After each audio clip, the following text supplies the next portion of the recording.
My cousin stole my identity, wrecked my credit, and laughed when I confronted her, saying, "Family forgives." I agreed. Then I sued her for emotional damages and identity fraud.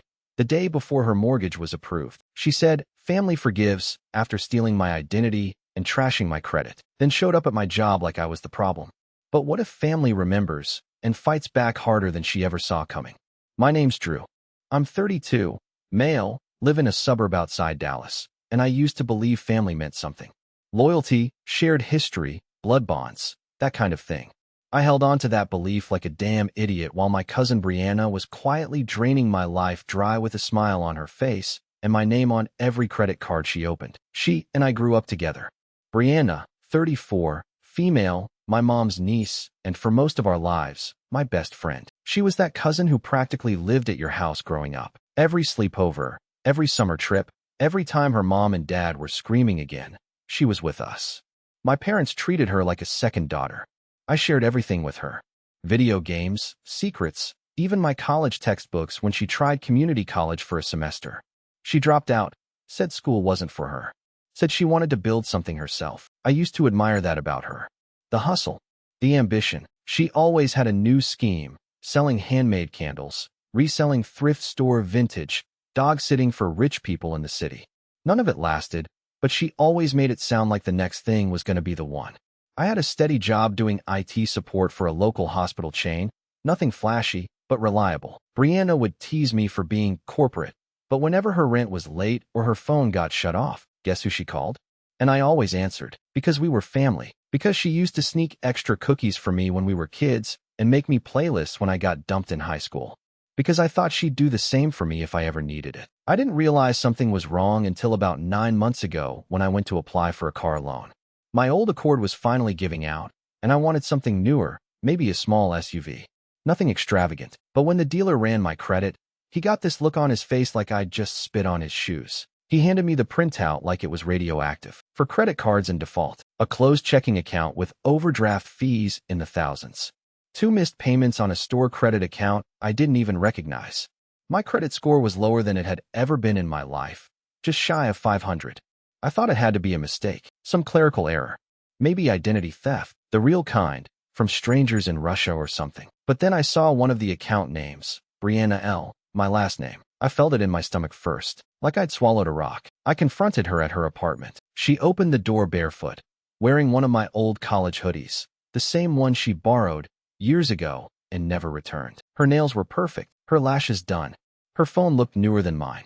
When I showed her the credit report, she blinked once, then laughed. Actually laughed, like I'd just accused her of eating my leftovers, not stealing my damn identity. "Drew, come on. Family forgives," she said, like it was the most obvious thing in the world. That was the moment something in me snapped. I smiled, said, "You're right." And 3 weeks later, I filed a lawsuit for identity fraud and emotional damages. The same day her mortgage pre-approval was supposed to go through. You want to talk about poetic timing? Wait till you hear the rest. She found out the same way I found out about the fraud, through a credit check. That morning, I was at work, trying to act normal, pretending I wasn't midway through legally carpet bombing someone I used to call my sister. My phone buzzed around 10 a.m. It was Brianna. First call in weeks. I let it go to voicemail. Then came the texts. "What the hell did you do? Are you serious right now, Drew? They denied my mortgage. You ruined everything." I didn't answer. I just stared at my screen, heart racing. My palms were sweating, but not from guilt. No, it was adrenaline. Pure electric. I was shaking because for once, I wasn't rolling over.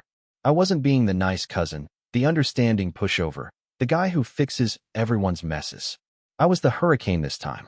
I found out later she had taken the day off work. She does admin stuff at a real estate office, fittingly, and had driven to the bank in heels and a blazer, thinking she was closing on her new townhome. The loan officer pulled her aside to discuss some inconsistencies. That's when she learned she was being flagged in a pending fraud investigation. That was me. That was the suit I filed. With evidence. Police reports. Bank statements. Screenshot after screenshot of accounts opened in my name. Right down to a freaking Amazon credit line she used to buy fake plants and a set of aesthetic storage bins. That night, she came to my apartment, knocked once hard.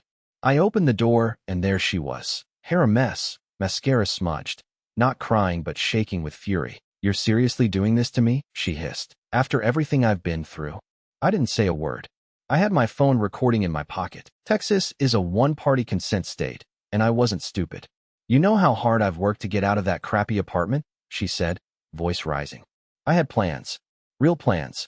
And now I can't even get a damn rental approved because of your little revenge stunt? I finally spoke. You mean because of the fraud investigation? She rolled her eyes so hard I thought they'd fall out. It's not fraud. It's family. We share things. You're acting like I robbed a stranger. You did, I said. You just also happened to be related to him. That's when she lost it. She shoved the door open with her shoulder and stormed inside like she still had a right to be there. She started grabbing things, my mail, my backpack, even the damn houseplant by the window, and flinging them. You are so pathetic, she spat. You don't know what it's like to need help and have nobody. You don't know what I've been through, what I'm still going through. Actually, I said, stepping back as she knocked over my lamp. I know exactly what it's like to have nobody, because you made sure I had no one left. Her face twisted. Oh, come on. You're seriously going to act like the victim here? Brianna, I said quietly. You took my name and turned it into garbage. You maxed out cards I didn't know existed. You made me feel crazy for months while you smiled to my face. So no, I'm not acting like the victim. I am the victim. She froze. Then she whispered, you're going to regret this. I almost laughed. No, Bri, you are. She slammed the door so hard on her way out. The frame cracked. I didn't even fix it. I liked the reminder. What came next wasn't anger. It was exposure. See, Brianna had always worn this mask. To the family, she was the scrappy underdog, the girl who just needed a little help to get on her feet. At every birthday party, barbecue, or holiday dinner, she'd play it so sweet, kissing cheeks, laughing too loud. Oh, I'm just between jobs right now. It's hard out there, you know how it is. And everyone bought it, especially my mom. God, my mom. When I first told her what Brianna did, she got quiet. Then she said, that doesn't sound like her. I laughed. Actually laughed, bitter and sharp. I have credit reports, Ma. Screenshots. The cops are involved. She opened 4 cards and used my info to fake a rental application. She's family, my mom said, like it was a spell that could erase reality. We don't drag family through the courts. We don't steal from family either. I snapped. But here we are. What she said next. I just think you're being dramatic. It hit me harder than Brianna's betrayal, honestly, that my mom, my own mom, could hear everything, see the damage, and still make excuses. I said, so if I broke into your house, took your wallet, and tanked your credit score, that's just a family disagreement? She hung up. 2 hours later, I got a group text from my aunt, Brianna's mom. Whatever fight you two are having, I don't want to be involved. Please don't bring drama into the family. Drama? I sat there staring at the screen while my phone buzzed again and again. My uncle chimed in next. Some crap about how taking things to court over a few bills was overkill. One of my cousins even DM'd me on Instagram to say, I know she messed up, but she's been going through it. Have some compassion. Meanwhile, I was getting debt collection letters addressed to the version of me Brianna had invented. That's when I made the Google document. I titled it, What Brianna Did in bold. I laid everything out. Dates, documents, screenshots, texts she'd sent me when she was scrambling to hide the bills. A recording from our last conversation, with her screaming, "You're seriously doing this to me?" and admitting to the mortgage denial. Then I shared the link, first to my mom, then to every relative who called me dramatic. Then I made it public. Facebook, Twitter, hell, even LinkedIn. Petty? Maybe.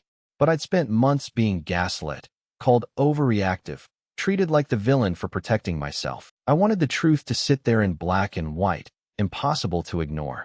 And it worked. One of my cousins messaged me privately that night. I didn't know it was that bad.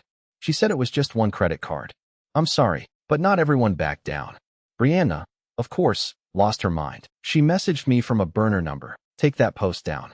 You're humiliating me. I replied, you humiliated yourself. I'm just narrating. She blocked me, then unblocked me, then called me 37 times in a row while I was trying to eat dinner. And when I didn't answer, she showed up at my work. I was in the middle of helping a nurse reset her laptop password when I saw her reflection in the glass. Brianna, standing in the hallway of my job, in sweats, unwashed hair pulled into a messy bun, sunglasses pushed up like she was hiding from paparazzi. Her eyes were locked on me like a heat-seeking missile. I froze. The nurse noticed. Everything okay? She asked. Yeah, I lied. Give me 1 second. I stepped out of the office, heart pounding. She came straight at me. You won't answer my calls. You humiliated me online. You're ruining my life. Her voice was low but sharp, like a serrated knife. This stops now, Drew. I looked around. Patients, staff. I kept my voice even. You need to leave. No, she snapped. You need to fix this. You're acting like I murdered someone. I made a mistake. A mistake. I whispered. You committed felony fraud. You used my social. You trashed my credit. You lied to my face for 2 years. You're blowing this way out of proportion. At that point, my supervisor walked over. Tasha, who's 5'4" of pure don't mess energy. Ma'am, she said firmly, this is a workplace. If you don't leave, we're calling security. Brianna turned on her with the same fake sweetness I'd seen all my life. Oh, I'm just his cousin.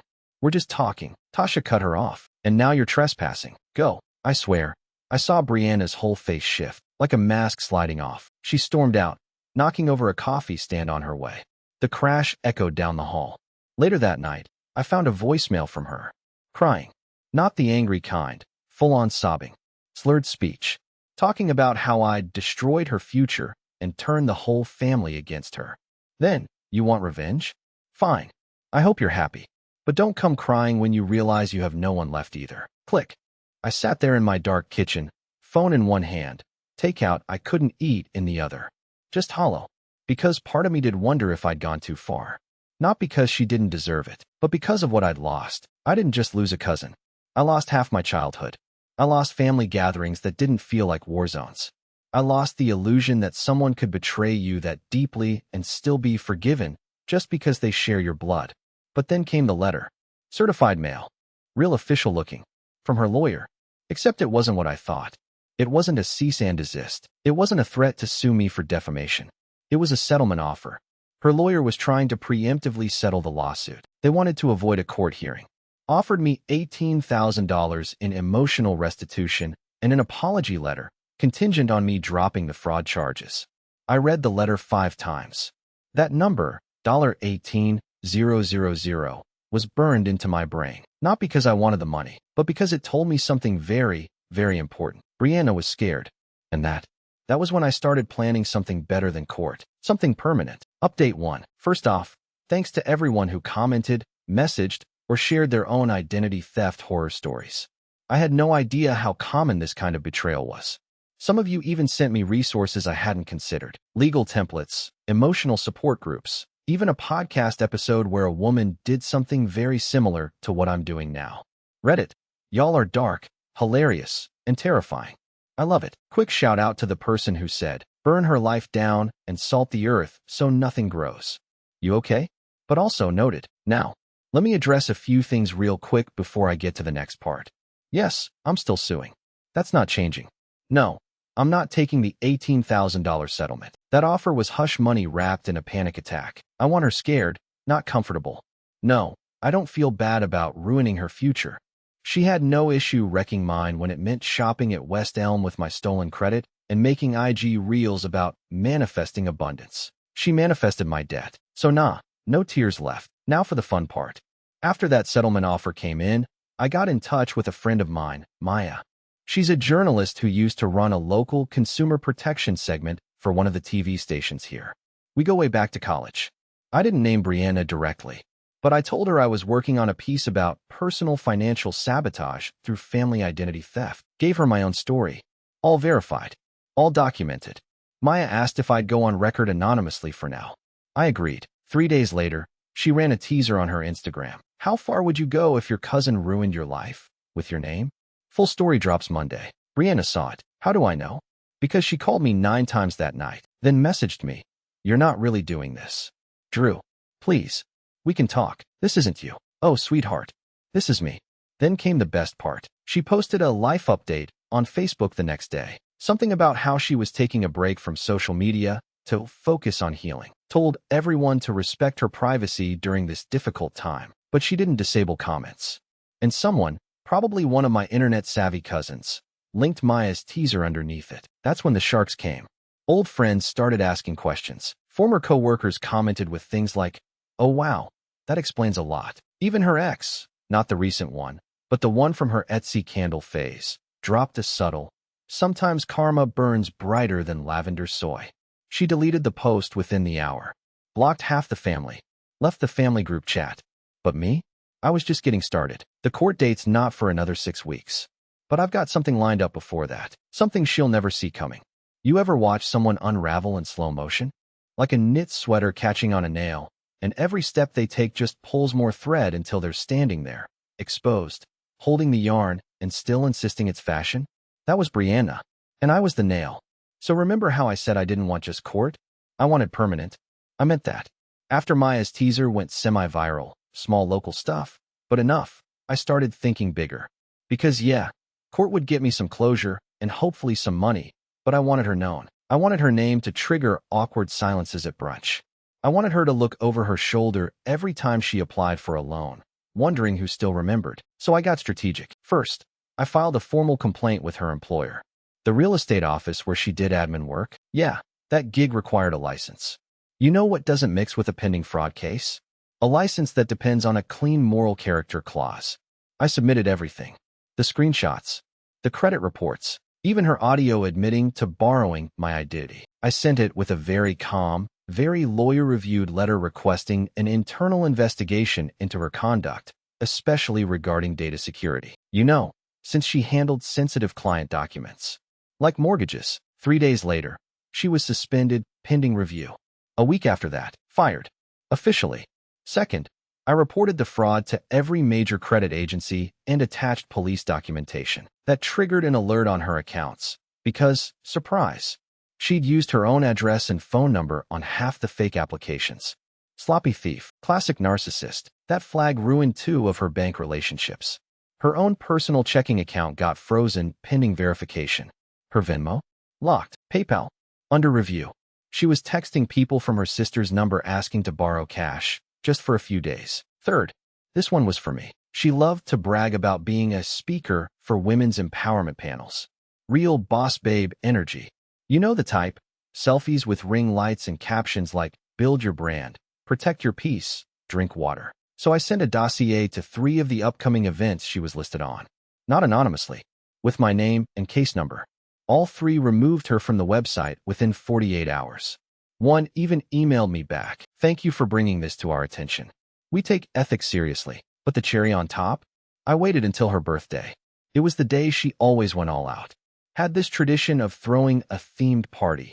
Last year it was baddie brunch, complete with rented neon signs and a custom mimosa wall. This year, she had it planned at a rooftop bar.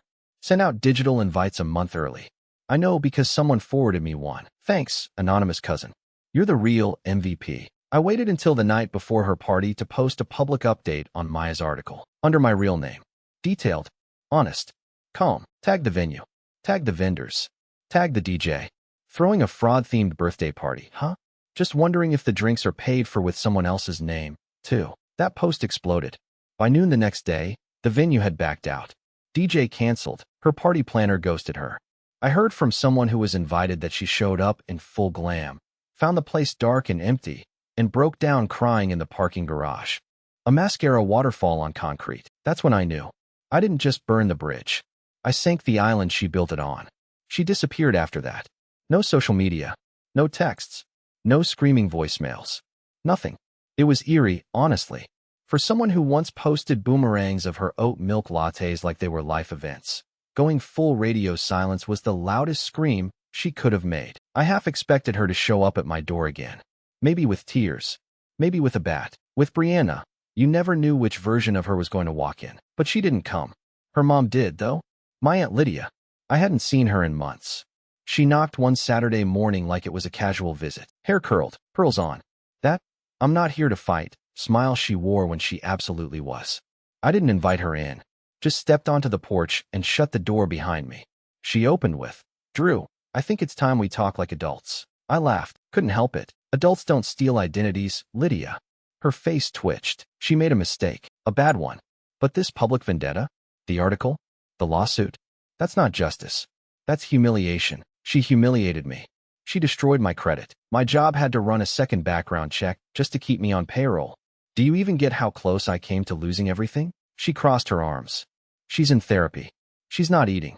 Do you really want her to lose her future over this? She stole my future.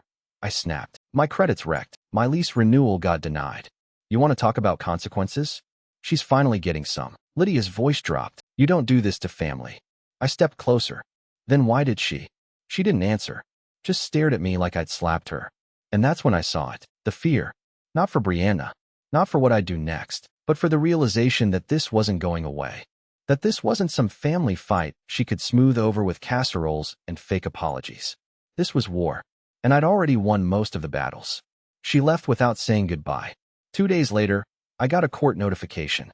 Brianna's lawyer had filed a motion. They weren't just offering a settlement now. They were begging for a closed hearing. No press. No public records.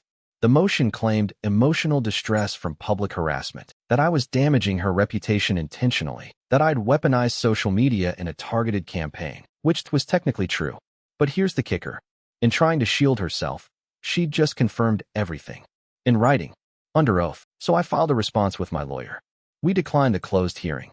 We attached every screenshot, every voicemail, every witness list, including Tasha from my job, Maya from the news story, and the DJ she cursed out after the party cancellation. Oh, and my financial advisor, who'd assessed the long-term damage of the identity fraud and put it in writing. They tried to backpedal again, tried to shift blame, say she'd been in a dark place and didn't remember what she was doing. But the system doesn't care about vibes. We were locked in now. Next update. I'll tell you exactly what went down in court. Spoiler. It didn't go how anyone expected. Update 2. Alright, Reddit, buckle up. Because the court hearing? It was supposed to be routine. A final pretrial appearance, maybe some discussion about damages, maybe even an attempt at a last-minute plea deal. Instead, it turned into the Brianna show. And she brought the full cast. First off, thank you again for all the wild, unhinged, deeply therapeutic comments on the last update. One of y'all said, she should be forced to pay restitution in Instagram followers. Another said, let her live long enough to see her credit score reincarnate as a ghost haunting her next landlord. Anyway, the hearing. I walk in with my lawyer, Marcus, chill guy, sharp suit, colder than a tax audit. He gives me the nod like, we got this. Then she enters. Brianna. Full contour, black heels, designer bag that was probably bought with my name before she got caught. She's flanked by her lawyer and, get this, her new therapist. Like she thought the judge was going to hand out mercy based on a character reference from someone who met her after the crime. The judge asks us both to speak. My lawyer goes first, lays it out like a surgeon. No dramatics. Just facts. The debt totals. The credit impact. The emotional toll. The missed car loan. The anxiety.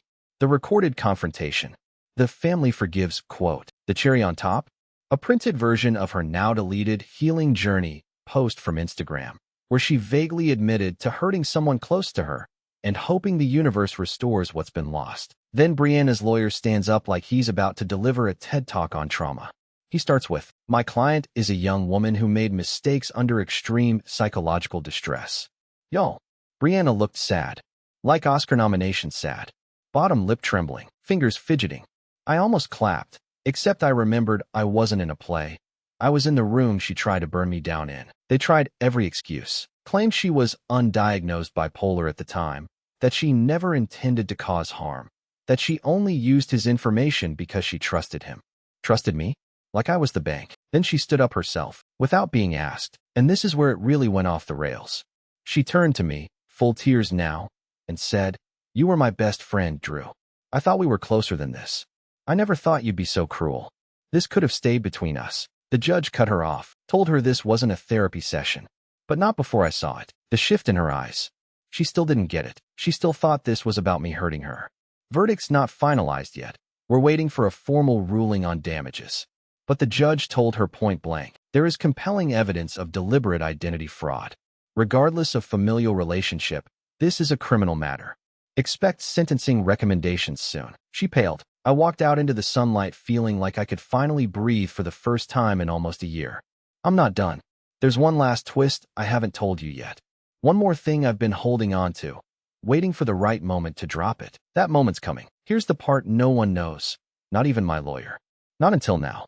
Because while Brianna was busy playing the victim, crying in court, telling everyone she was in therapy and trying to rebuild, I found something she forgot about. Or maybe thought I'd never be smart enough to dig up. See, while unraveling the damage she did, I requested copies of every credit application she made in my name. Through subpoenas, phone calls, paperwork hell, I got them. One stood out. A department store credit card she opened 3 years ago, right before the others. Nothing huge. $800 limit. But there was one weird line on the application. Alternate contact name and number. It wasn't me. It wasn't her mom. It wasn't even a fake. It was her ex Cameron. Now, Cameron was never someone I liked. They dated off and on for years. Toxic mess of a relationship. But the last time they broke up, it was because he found out she was borrowing his identity too. Credit lines. Subscriptions. Even tried to use his health insurance once. He never pressed charges. Just dumped her and ghosted. Until I found his number on that document. So I called him. Told him who I was. What happened. What she did to me. I could hear him breathing, slow and heavy. She did the same thing to me, he said. I didn't want to believe it. He sent me screenshots. Old texts. Credit alerts. Loan denials he couldn't explain back then. It all fit. She hadn't just done this to me. I wasn't her first victim. But I'd be her last. I asked if he'd be willing to give a statement, just for the record. He said yes. Then I got an idea. One of the side effects of filing a fraud case? It opens up the possibility for pattern behavior investigations. Especially if you have multiple victims, even informal ones. So I called the DA's office. Told them I had new information. Told them about Cameron. Told them I was willing to provide a formal complaint history of serial identity fraud. They were very interested. So now, this isn't just a civil suit anymore. It's becoming criminal. If the DA moves forward, Brianna's not just looking at fines. She's looking at time, and I haven't told her yet. I'm waiting. For the knock on her door. For the subpoena. For the day she realizes this wasn't just a bad dream she can influence or post her way out of. This is the fallout. The real kind. Not the kind with sad girl selfies and quotes about growth. And me? I'm rebuilding. Slowly. My credit score is still wrecked, but my spine's stronger than ever. I'm not the guy who lets people walk all over him anymore. Brianna once said, family forgives. She was half right. Family remembers. And sometimes, family fights back. I got the call 2 weeks later, while I was at the grocery store holding a box of cereal. Drew? This is Detective Molina with the County Fraud Division. Just wanted to let you know we've moved forward with the case. She's being brought in for questioning this afternoon. I stood there in the cereal aisle, staring at a cartoon leprechaun while everything went still. I barely heard what came next. Something about potential charges pending, cooperation determining sentencing, blah blah. But all I could think was, it's actually happening. I thanked him, hung up, and just stood there, frozen. Then I laughed, not a normal laugh. One of those sudden, gut-wrenching laughs that comes from deep inside you when a weight you didn't realize you were still carrying finally drops. People looked at me like I was losing it. I didn't care. I left the cereal, walked outside, sat in my car, and cried for the first time since this all began. Not out of sadness. Relief. Because for the first time in years, I wasn't second-guessing myself. I wasn't wondering if I overreacted, if I was being dramatic, if I should have just let it go. I was right. I was finally, undeniably, fucking right. They brought her in quietly. No dramatic arrest, no news cameras. But the rumor mill exploded within hours. Her work friends started dropping her. A few family members who'd stayed silent suddenly got very chatty. Even her healing journey, influencer page vanished overnight. Poof, gone. But not forgotten. The DA's building their case now. Multiple counts of identity fraud. Potential jail time. Restitution. Probation. The whole thing.